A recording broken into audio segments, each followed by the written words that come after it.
If we're just addressing greenhouse gas emissions, it's like playing defense and expecting to win the game. You also have to play offense. And that's where we have to bring nature into the conversation. And in the end, as you mentioned, companies will be able to reduce the risk, build better resilience, and potentially unlock some more growth opportunities by moving these things forward at the same time.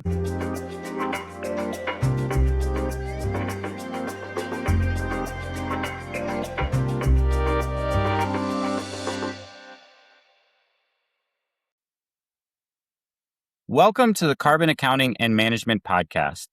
I'm your host, Aaron Stainthorpe. This podcast is brought to you by Northstar Carbon and Impact, the carbon and sustainability management platform built by sustainability professionals for sustainability professionals. Northstar helps companies simplify GHG accounting, improve data quality, and stay audit ready across scopes 1, 2, and 3 emissions so teams can spend less time reporting and more time driving real impact. Today, I'm joined by Dr. Cheryl Baldwin, Vice President of Sustainability Consulting at Pure Strategies, a consultancy that helps food, beverage, retail, home and personal care, and cosmetic companies build credible, science-based sustainability strategies. Cheryl leads Pure Strategies' global market research and has helped build nature and climate strategies for corporate clients across food, retail, and consumer goods. She's also authored the book, The 10 Principles of Food Industry Sustainability. She has helped build Toyota Motor North America's biodiversity and land strategy and developed sustainability goals for TAZO. Cheryl leads Pure Strategies' Nature Action Forum for Business, a learning cohort helping companies take their first real steps on nature. And she just published Nature is Not Climate 2.0. Getting Started is Closer Than You Think, arguing that nature is more approachable than carbon accountants tend to assume because most companies already have a starting point. We're going to use that as our focus today to talk about why nature doesn't have to be the next multi-year climb the way carbon accounting was, and what it actually takes to organize existing climate, sourcing, and philanthropic work into a real nature strategy. Let's dive in. Cheryl, thank you so much for joining us today. I want to start by asking if you can tell us about your role at Pure Strategies and how your work has moved from broad sustainability strategy into specifically bridging climate accounting and nature, because for a lot of practitioners, those still feel like two different worlds. Yeah, well, Aaron, thank you for having me. I'm looking forward to our discussion and happy to start with an intro. So I work in sustainability consulting, and that means that I'm helping organizations drive progress on sustainability across their business. And that means we help build strategies and programs, and we dive deep in product and supply chain issues. And in the industries that we work with, that means a lot on nature, climate, and circularity. So things like sustainable chemistry and sustainable packaging. And a lot of the recent work that we've been doing, includes things like climate risk management, nature impact assessments, extended producer responsibility, and sustainable packaging projects, among others. You may ask about how climate and nature come together. So it's closer than many companies realize, and we'll talk a lot about this, I imagine, because that is a lot of the thesis in the recent article. But we find that companies have been working on these topics already together. So things like deforestation, agricultural practices, things that are happening in supply chain and supply chain risk management include, working on carbon inventories and decarbonization, and also managing nature risk. So another place that we find where this comes up a lot is with climate risk assessments, where it's called a climate risk assessment, but inherently issues related to water are coming up. So already we see that companies see these things closer than maybe they're realizing. Well, that helps a lot for framing. And so thank you for kind of giving us that bigger picture. I wanted to specifically dive a little bit deeper into the piece that you recently wrote and published, where you argue that companies hesitate on nature because they're expecting it to be the same multi-year lift that carbon took. And for a lot of practitioners, that's years of education, getting new data, building fresh targets, creating a standalone program. And you argue that people should not have that same expectation going in. So I wanted to ask, with that framing, can you help us understand why you think nature is actually easier to grasp than carbon and what that means for sustainability teams that want to approach getting started? Yeah. So maybe first I'll mention how nature is framed in what we're talking about. Nature includes climate, but because companies have been very focused on climate, when we're talking about nature, we're talking about the other realms like freshwater, oceans, land, forest, biodiversity, things like that. So it's a couple of things, and that alone sometimes companies start to feel is overwhelming because now we're adding all these other things, and it gets to feel complicated. But what, as we mentioned already, there's already quite a bit going on at companies. So it's maybe the idea of working on nature is not as new as maybe climate was when it first got started, because there was a lot of education. As you said, there's a lot of complexity. It's kind of intangible.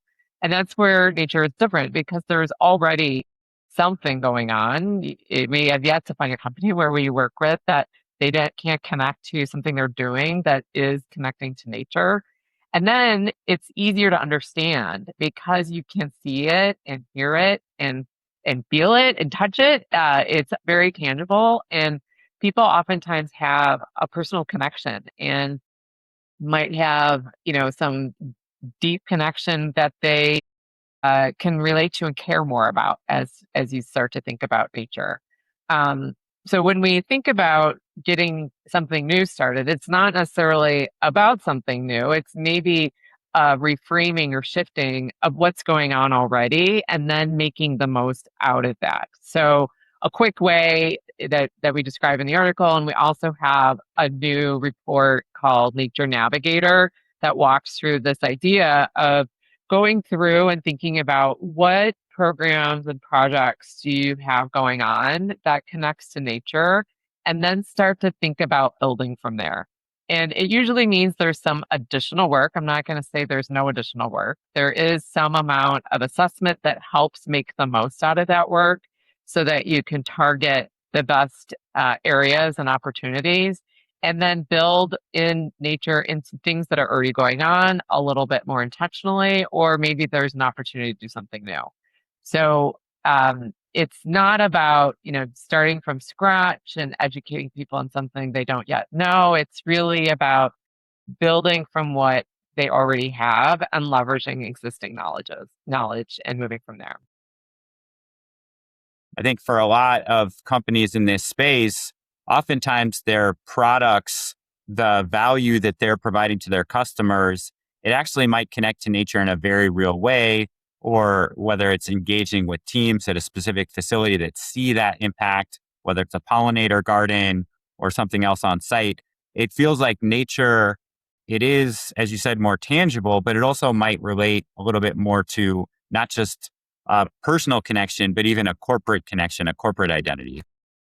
Yeah, that's a good point. And that's one of the starting points that we found helps companies think about what they might already be doing. So there's a couple buckets that we see companies can start to think about, where are we working?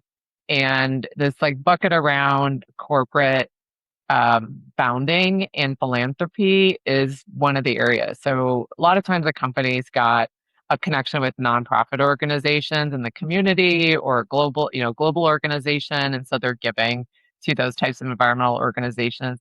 Or they might, as you said, the just the founding of the company. Maybe it's an apparel brand and it's got a lot of cotton. Or as you said, there might be a food company or others where it's just like inherent in the way the company does business that they start to understand, well, I mean, our product is fundamentally nature or reliant on nature so clearly that it becomes easier to help the business understand where to go. When you were just talking about bucketing, I was trying to think about how you start. And I know that you had referenced philanthropy programs, water and waste programs, sourcing commitments, existing climate strategies, all of that work. I don't know if bucketing is the right framework here, but it seems like oftentimes you're telling people maybe to start where they are and really gather all of that together because that is where they're already taking progress on nature. So can you just help us understand, if you're working with a new company, how companies should approach finding and organizing that existing work to really get a better sense of where they are? And maybe they're just using that collective frame about seeing all the existing work they're doing as part of their nature commitment, part of what they're doing. Yeah. Yeah, so yeah, there's a couple of buckets that we find help in starting to go through a bit of an assessment of what's going on today that might be connected to supporting nature's recovery. So we talked about this like philanthropy or purpose oriented bucket. So that's like community engagement, nonprofit, the founding story we talked about. Another is operations optimization. So this is energy efficiency, water efficiency, waste reduction. There's usually something going on if there's operations. And then products and sourcing is a common one. So deforestation conversion free work, sustainable regen ag, circularity. Those are oftentimes starting points for companies. And then, of course, climate. If a company's got a climate strategy, there's usually some amount of work. I mentioned risk assessment early on being one.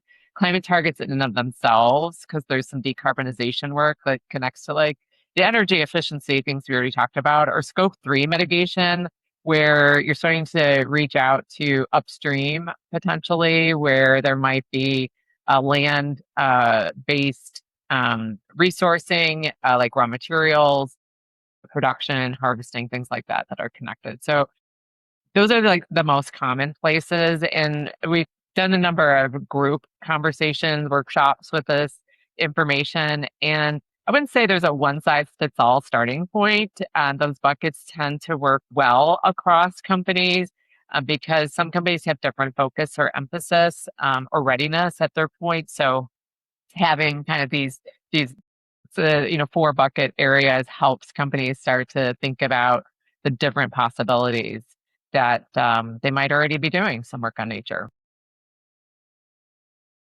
Well, building a little bit on thinking about those buckets, in your article and some of the other resources you put out, you've recommended doing a gap assessment against the global biodiversity framework to create a starting benchmark.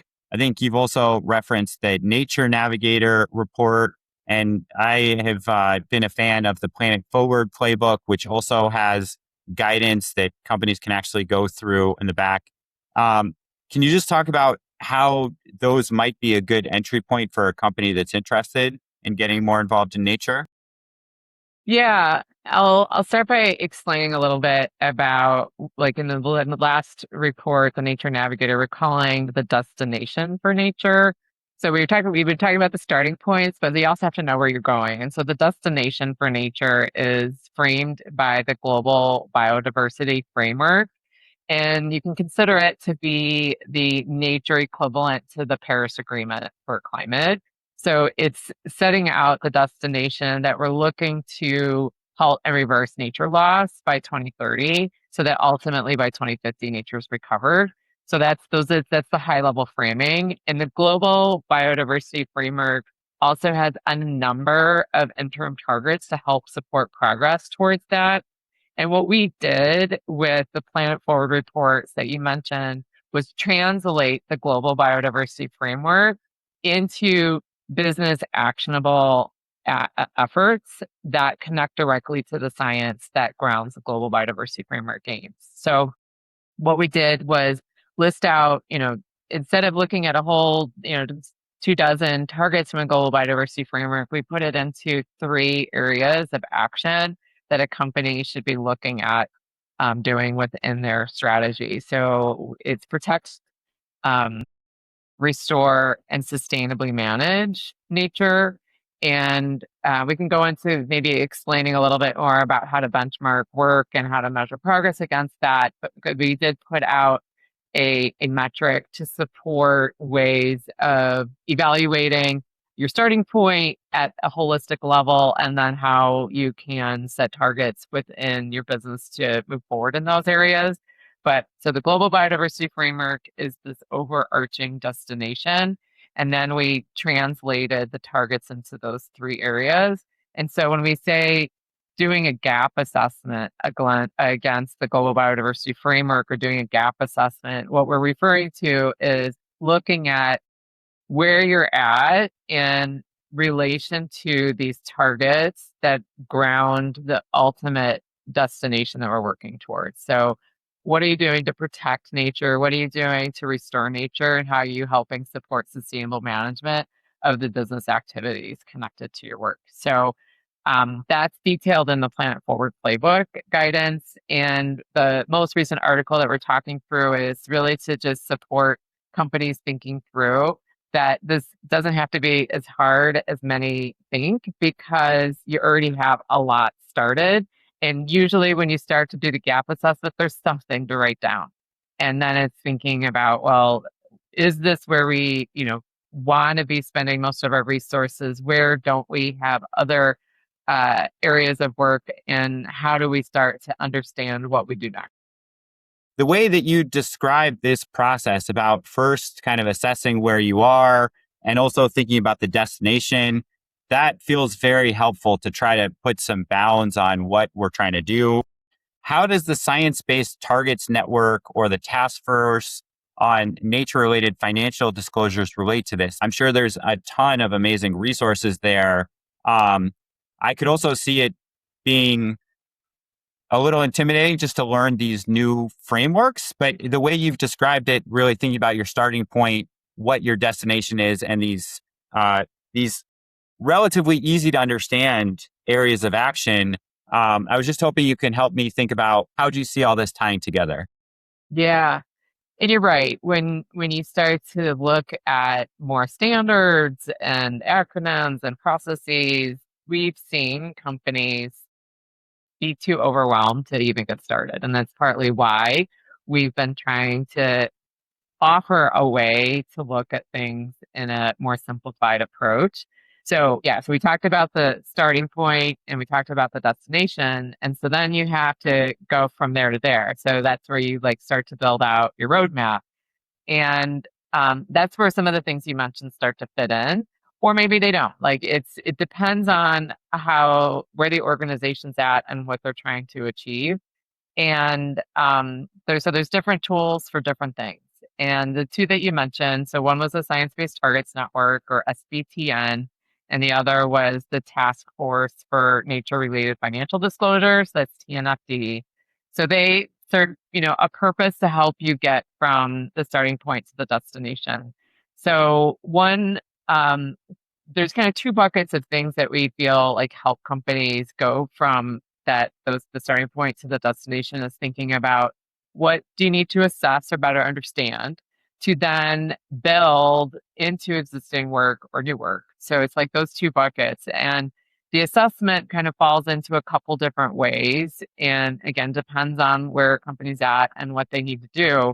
But if they need to do like a materiality assessment to figure out like what's even relevant to our supply chain and business, the Science Based Target Network has a tool to support that. So it's like a free tool. You can just insert it pretty easily and use it.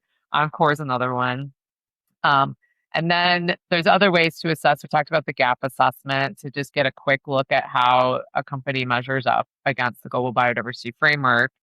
Another one is doing a nature risk assessment, and that's where both the Science Based Target Network and the Task Force for Nature-Related Financial Disclosures have options as methods to be able to do that. So they just describe ways that you can look across your business, and it could be parts of your business. You could focus on a business unit or just operations or whatever your company is able to get started on, and apply the methodology that they offer to look at like what are the biodiversity risks, what are the water risks, and how does it connect to in terms of scale as well as place, and to help identify where things might be opportunities to work further. So they're tools to support progress along the way.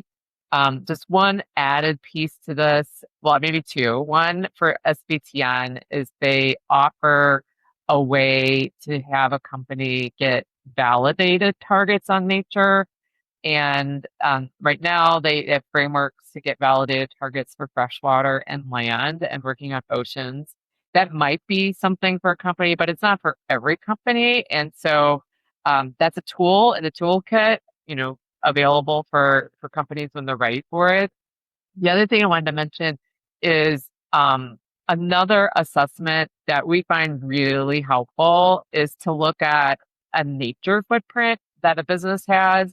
And this can be translated into maybe starting with looking at a land occupation footprint or a land footprint. So the Greenhouse Gas Protocol has just put out their land sector removal standard. They detail how to assess a land occupation footprint. And so this is the idea of starting to look across the value chain, and the GHG protocol doesn't quite do the whole value chain in their standard, but broadening that when you think about nature to think about the whole business's land footprint.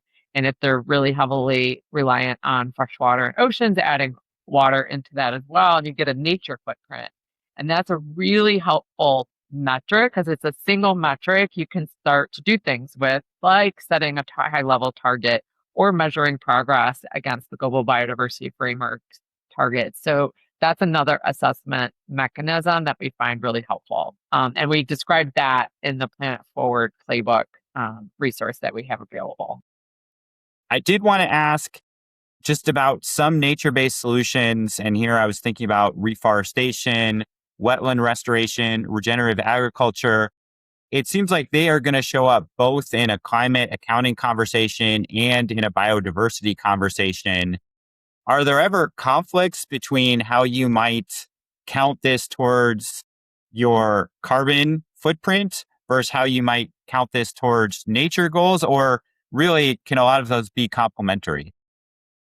I think for the most part, they're complementary. And the idea sometimes is they might start with nature because the carbon accounting, needs some time to evolve, or had been at least for the last few years. And so nature was a way to get things started. And now that the carbon accounting's moving forward a bit more, there is still the opportunity to have both and help both of them move forward. So most of the companies that have a nature, like an overarching nature target, like Walmart's got one, like again, the overarching regenerative target. Toyota, you mentioned earlier, has one. Kering, many others, Mars have these types of targets, Unilever. And so they don't not have a climate target too. Like the two things go together. And so if you're working on, you mentioned like regenerative agriculture, that like that's in the sustainable management bucket.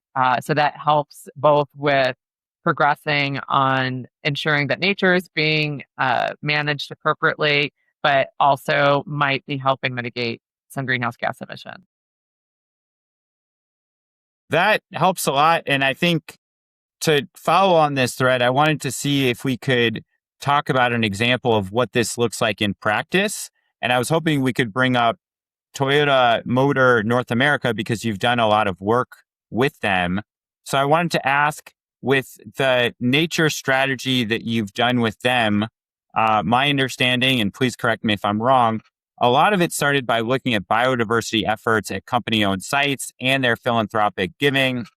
And as we mentioned earlier, organizing those existing efforts and then extending it. And so I wanted to ask, using Toyota maybe as a specific example, can you walk us through what that process looked like from doing the land footprint assessment and then later to value chain work? Yeah. In the Nature Navigator report, we have a figure that illustrates what I'm about to verbalize. So that might be a useful tool for people to take a peek at.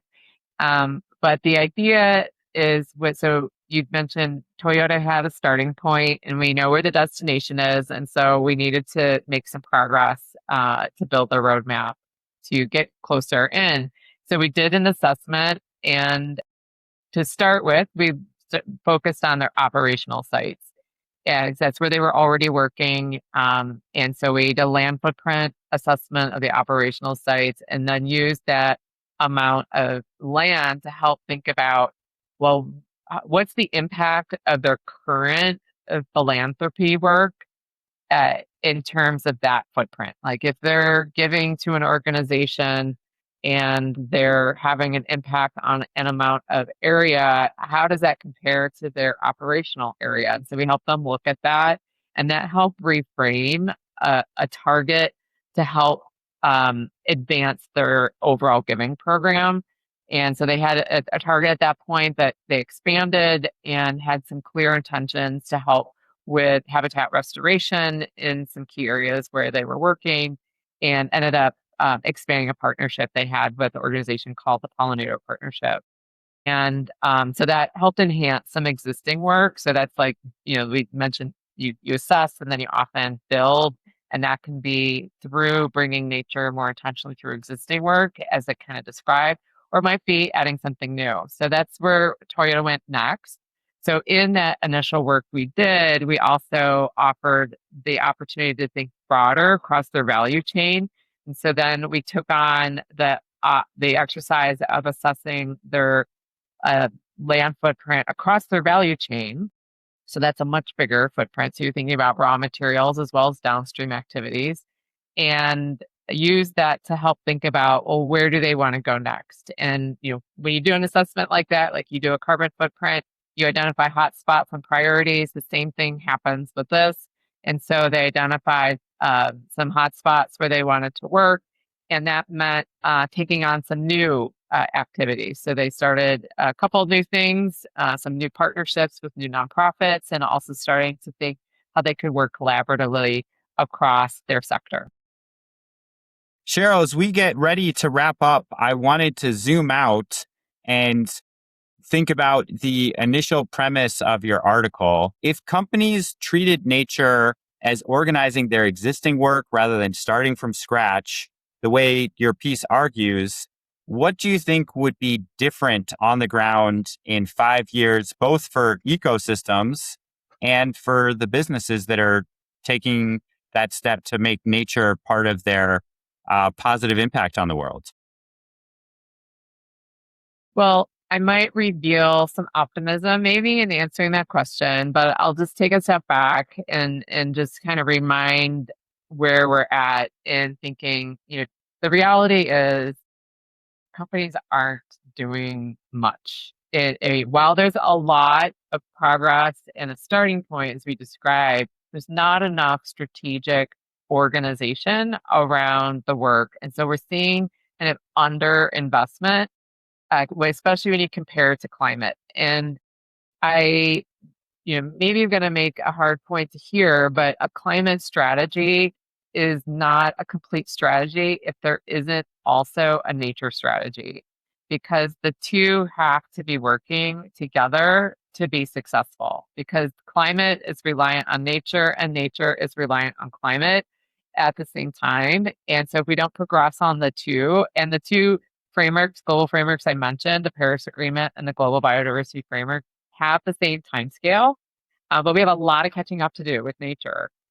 We talked about how it can be a lot easier than companies realize by taking stock of what they've got going on and building from there.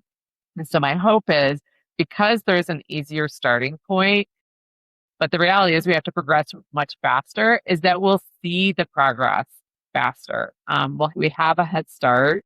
We know how to get clarity and start to connect in a meaningful way to business.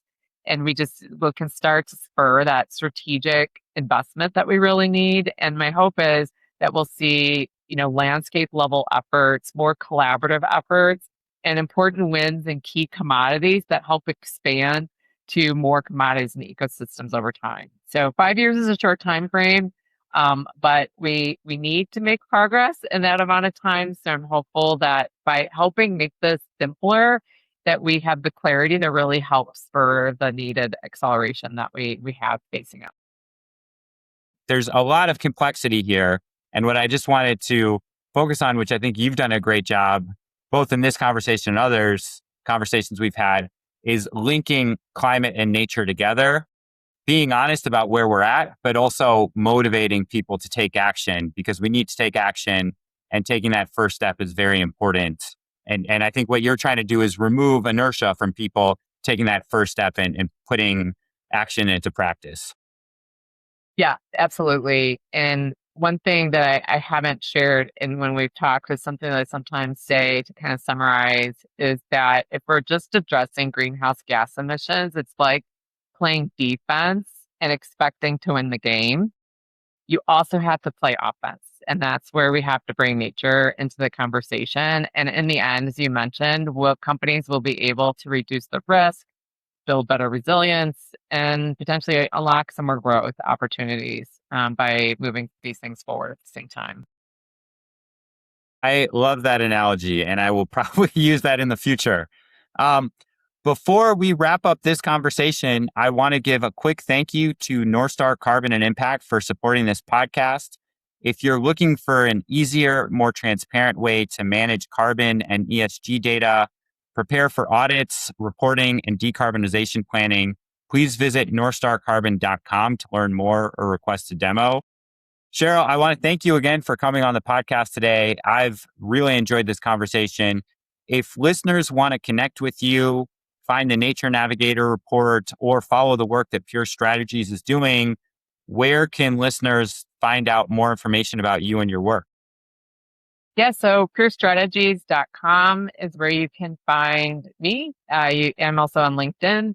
And at the Pure Strategies website, you can find all the reports we mentioned, including the article. We also have events like Climate Week coming up. And we also have a Nature Action Forum, which is a cohort for companies to get a bit in deep with their peers on the topics we talked about today. So lots of different ways. If you go to our website, you can take a look.